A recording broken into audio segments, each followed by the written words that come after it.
Kalau kita membaca di dalam Asbabun Nuzul, cerita yang berkaitan dengan surat Al-Muzammil, maka surat ini turun ketika Nabi dalam keadaan sedih. Waktu itu Nabi sedang berdakwah di antara keluarga besar beliau dan beberapa paman-paman dan keluarga besar Nabi SAW. Jadi lagi berdakwah di antara keluarga besar, kemudian beliau mendapatkan penolakan, terutama penolakan dari Abu Lahab. Kalau yang lain nggak menolak, hanya diam saja. Kalau Abu Lahab menolak dengan kasar, menolak dengan marah, menolak dengan menghina, mencela, sampai ngata-ngatain Nabi, engkau itu anak yatim, kamu harus tahu diri, kamu itu siapa yang selama ini membesarkan kamu, kami adalah paman-paman kamu, seandainya kamu mau mengajarkan kami lebih tahu daripada kamu, karena kami lebih tua, kami lebih banyak pengalaman, kami. Abu Lahab menolak dakwah Nabi dengan sombong. Sehingga kalimat-kalimat Abu Lahab ini membuat Nabi merasa sedih. Setelah Nabi berdakwah kepada keluarganya, Nabi juga berdakwah kepada tetangganya, kepada beberapa orang yang beliau kenal, kemudian kepada masyarakatnya yang ada di kota Mekah, dan sebagian besar dari mereka itu menolak Nabi.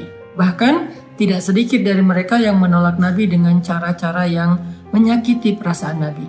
Karena Nabi juga manusia biasa, beliau seorang yang pemaaf, beliau seorang yang lapang dada, tetapi beliau juga punya perasaan. Bukan berarti beliau plain, lempeng, nggak punya rasa gitu. Bukan, beliau juga seorang yang sangat halus perasaannya walaupun sangat pemaaf.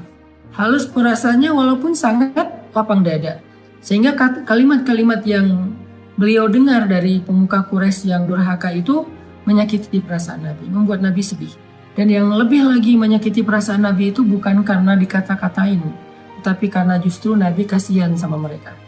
Bisa ngebayangin gimana nasib mereka nanti di akhirat jika mereka menolak dakwah Nabi SAW. Sehingga dalam keadaan yang seharian Nabi lelah berdakwah, keliling ke sana kemari ditolak, ketuk pintu rumah nggak dibukain, datang ke sebuah tempat yang kerumunan orang diusir, Nabi diperlakukan seperti orang yang hina, seperti orang gila, semua menjauh dari Nabi. Sehingga Nabi pulang ke rumah di malam hari setelah seharian capek, dalam keadaan berkeringat, dalam keadaan kotor karena dilempari. Nabi pulang ke rumah, untungnya Nabi memiliki seorang istri yang sangat pengertian, sangat bijak, solehah, yaitu Sayyidah Khadijah.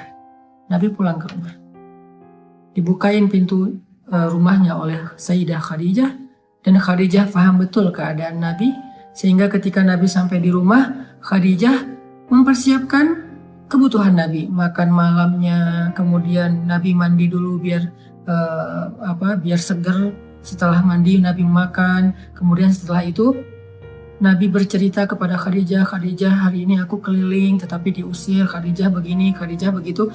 Nabi curhat kepada Khadijah. Khadijah itu tahu betul keluh kesah Nabi dalam perjalanan, dalam perjuangan dakwah yang luar biasa. Khadijah tahu betul perjuangan yang gak mudah. Dan Khadijah mencoba untuk menghibur Nabi semampu Khadijah. Jangan sedih, wahai kekasih Allah, sesungguhnya Allah gak akan mengecewakan engkau.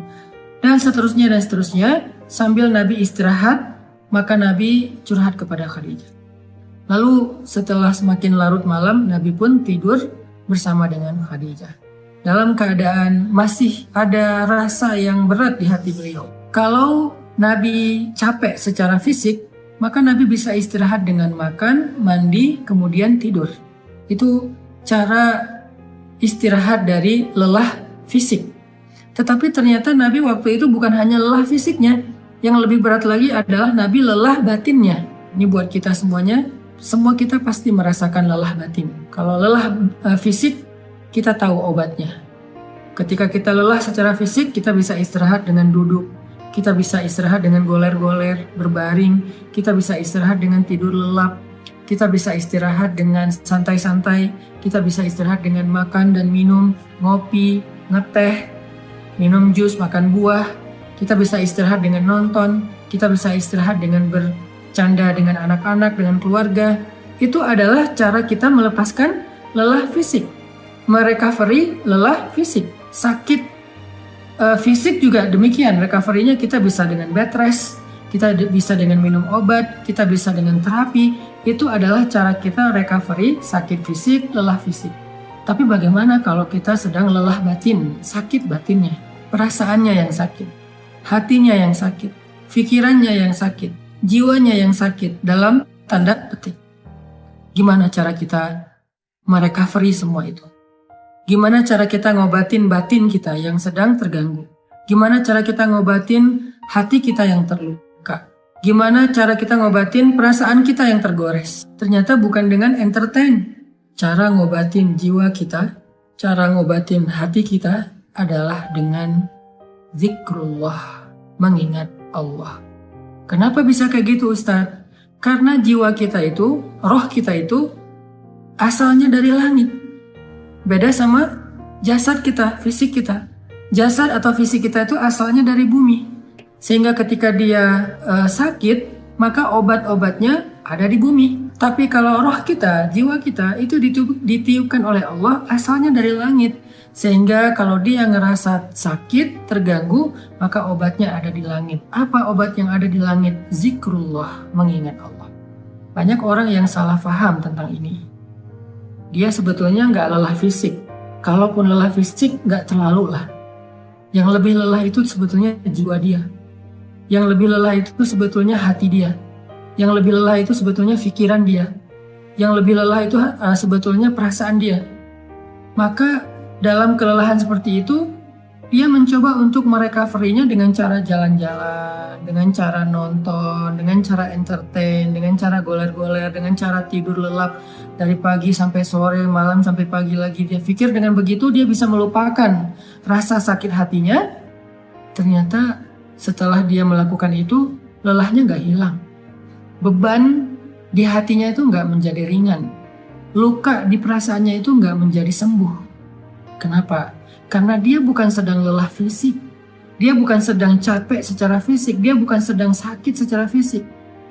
Dan itulah yang terjadi kepada Nabi SAW. Sehingga ketika Nabi pulang ke rumah, Nabi capek, tapi yang lebih capek lagi perasaan dan hati beliau. Nabi istirahat bersama dengan Khadijah, Khadijah menyiapkan air hangat, Nabi makan bersama dengan Khadijah, Nabi curhat sedikit kepada Khadijah. Setelah itu Nabi tidur. Karena Nabi berharap dengan tidur, beliau bisa merecovery lelahnya beliau. Ternyata Allah tahu, Nabi bukan hanya butuh tidur. Ya, seseorang butuh tidur untuk recovery lelah fisiknya. Tetapi bukan hanya fisiknya yang lelah. Nabi juga merasakan lelah yang luar biasa hatinya. فَلَعَلَّكَ بَاخِعٌ نَفْسَكَ عَلَىٰ آثَارِهِمْ فَلَعَلَّكَ بَاخِعٌ نَفْسَكَ عَلَىٰ آثَارِهِمْ إِن لَّمْ يُؤْمِنُوا بِهَٰذَا الْحَدِيثِ أَسَفًا. Kata Allah di surat Al-Kahfi. Hampir saja engkau mencelakai dirimu sendiri. Hampir saja engkau mencelakai dirimu sendiri. Karena merasa berat terhadap pengingkaran mereka. Merasa berat terhadap kedurhakaan mereka, merasa berat terhadap kekufuran mereka, hampir saja engkau mencelakai dirimu sendiri. Hampir saja engkau membebani perasaanmu sendiri. Itu yang dirasakan Nabi. Nabi sangat terbeban. Bukan terbeban secara subjektif perasaan pribadi beliau, bukan. Beliau itu terlalu menginginkan hidayah kepada umatnya. Beliau itu akan sangat sedih kalau ada yang menolak dakwah beliau. Bukan karena pribadinya, tetapi karena kasihan kepada mereka. Allah tahu Nabi sedang merasakan itu. Sehingga ketika Nabi tertidur, terlelap, Muzammil itu sebuah kiasan bahwa Nabi itu tidur lelap. Dalam bahasa Arab, orang kalau tidur lelap itu diistilahkan dengan berselimut. Walaupun bisa juga bermakna memang Nabi memakai selimut, tetapi Al-Quran lebih dalam dari itu. Al-Quran sedang tidak bicara hanya soal selimut yang dipakai Nabi, tetapi Al-Quran itu adalah bahasa sastra, bahasa yang tinggi. Maknanya itu tidak sedangkal pemaknaan kita, pasti pemaknaannya lebih dalam lagi. Sehingga kalimatnya ayyuhal muzammil, wahai orang yang berselimut di sini artinya wahai orang yang sedang lelap dalam tidurnya. Wahai orang yang sedang nyaman dengan tidurnya. Kan berselimut itu nyaman, lelap ya. Wahai orang yang sedang beristirahat dari lelah fisiknya dengan cara tidur. Allah tahu Nabi butuh istirahat, tidur agar bisa merecovery capek secara fisik. Tetapi Nabi juga butuh sesuatu yang bisa merecovery capek batin, perasaan, jiwa, dan pikiran beliau. Sehingga Allah berfirman, Qumil lail, bangunlah di malam hari. Ternyata fadilah keutamaan pertama dari tahajud itu adalah tahajud obat dari lelahnya jiwa. Tahajud adalah recovery batin. Tahajud adalah obat hati. Tahajud adalah penenang pikiran apabila dilakukan dengan sungguh-sungguh. Tabattul atau tabatilah. Itulah keutamaan tahajud. Setelah Nabi beristirahat dengan cara tidur untuk merecovery lelah fisiknya, Allah suruh Nabi juga untuk melakukan sesuatu yang bisa merecovery lelah batinnya. Apa itu? Qumil lail, berdirilah di malam hari. Bangun malam, tahajud. Sehingga buat kita semua yang pernah merasakan lelah batin, atau mungkin sekarang sedang merasakan itu, sedang ngerasa lelah batinnya, sedang ngerasa capek jiwanya, sedang ngerasa sakit hatinya, sedang ngerasa terluka perasaannya, sedang ngerasa galau pikirannya, qumil lail, bangunlah di malam hari, maka Allah Subhanahu wa Ta'ala akan mengobati luka di hati kita, seperti obat yang bisa menyembuhkan luka di fisik kita. Bangunlah di malam hari, maka Allah akan menyembuhkan sakit hati kita, seperti obat yang bisa menyembuhkan sakit fisik kita. Bangunlah di malam hari, maka Allah akan menyembuhkan goresan di perasaan kita, sebagaimana obat bisa menyembuhkan goresan luka di kulit kita.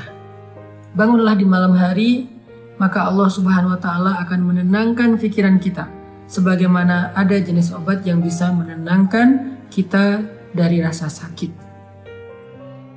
Bangunlah di malam hari, maka Allah akan melapangkan dada kita, sebagaimana obat bisa menjadikan kenyamanan bagi kita yang sedang merasakan kesakitan.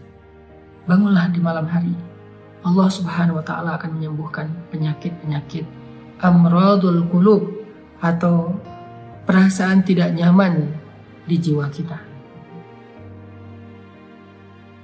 Itu fadilah keutamaan pertama dari tahajud atau tarawih apabila kita melakukannya dengan benar. Jadi sekarang kita jadi tahu recovery yang kita butuhkan itu ada dua. Ada recovery fisik, ada recovery zahir, ada recovery jasad kita, tubuh kita, ada recovery jiwa kita, batin kita, perasaan kita, hati kita. Recovery fisik dengan istirahat, dengan tidur, dengan makan, dengan ngopi, dengan ngeteh, dengan makan buah, dengan minum jus, dengan entertain, dengan nonton, dengan jalan-jalan, dengan bersenda gurau dengan keluarga. Itu adalah recovery fisik. Sedangkan recovery batin, jiwa, perasaan, dan pikiran kita, hati kita, dengan zikrullah. Dan zikrullah yang paling baik itu di antara sekian banyak zikrullah adalah qiyamul lail, salat malam. Kenapa? Jawabannya ada di ayat ke-6, inna nasyi'atal lail asyaddu wat'an wa aqwamu qila. Karena malam hari itu lebih menenangkan buat kita dan lebih mudah untuk khusyuk. Itu fadilah pertama dari tahajud atau qiyamul lail atau salat tarawih.